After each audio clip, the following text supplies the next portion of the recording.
And it came to pass at that time that Judah went down from his brethren and turned into a certain Adullamite, whose name was Hira.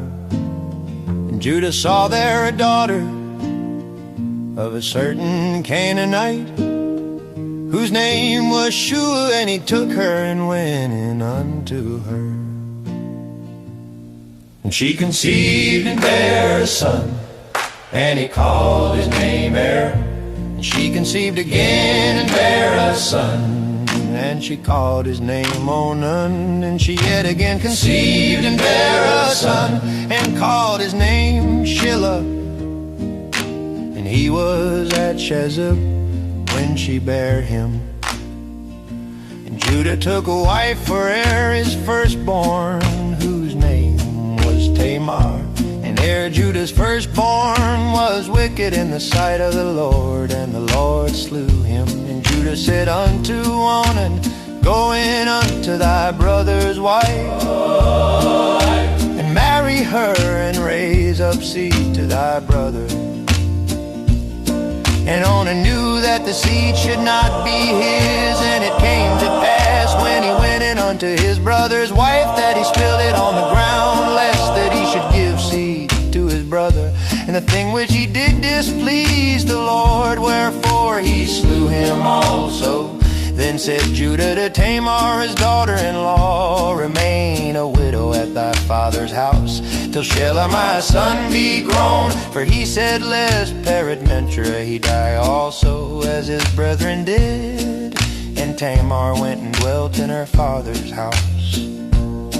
And in process of time the daughter of Shua, Judah's wife, died. And Judah was comforted, and went up unto his sheep shearers to Timnath, he and his friend Hira the Adullamite. And it was told Tamar, saying, Behold, thy father-in-law goeth up to Timnath to shear his sheep. And she put her widow's garments off from her, and covered her with a veil, and wrapped herself, and sat in an open place which is by the way to Timnath. For she saw that Shelah was grown, and she was not given unto him to wife. When Judah saw her, he thought her to be an harlot, because she had covered her face. And he turned unto her by the way, and said, Go to, I pray thee, let me come in unto thee. For he knew not that she was his daughter-in-law. And she said, What wilt thou give me, that thou mayest come in unto me? And he said, I will send thee a kid from the flock. And she said, Wilt thou give me a pledge till thou send? And he said, What pledge shall I give thee? And she said, Thy signet, and thy bracelets, and thy staff that is in thine hand. And he gave it her, and came in unto her, and she conceived by him. And she arose and went away, and laid by her veil from her, and put on the garments of her widowhood. And Judah sent the kid by the hand of his friend the Adullamite to receive his pledge from the woman's hand, but he found her not. Then he asked the men of that place, saying, Where is the harlot that was openly by the wayside? And they said, There was no harlot in this place. And he returned to Judah and said, I cannot find her. And also the men of the place said that there was no harlot in this place. And Judah said, Let her take it to her, lest we be shamed. Behold, I sent this kid, and thou hast not found her. And it came to pass about 3 months after, that it was told Judah, saying, Tamar, thy daughter-in-law, hath played the harlot.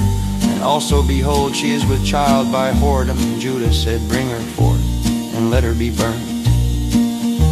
When she was brought forth, she sent to her father-in-law, saying, By the man whose these are, am I with child?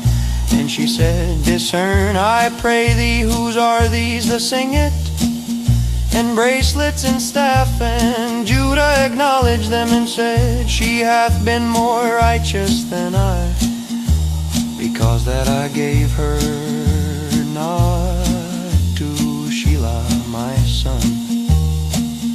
And he knew her again no more. And it came to pass in the time of her travail that, behold, twins were in her womb. And it came to pass when she travailed that the one put out his hand, and the midwife took and bound upon his hand a scarlet thread, saying, This came out first. And it came to pass as he drew back his hand that, behold, his brother came out. And she said, How hast thou broken forth? This breach be upon thee. Therefore his name was called Perez. And afterward came out his brother that had the scarlet thread upon his hand, and his name was called Zara.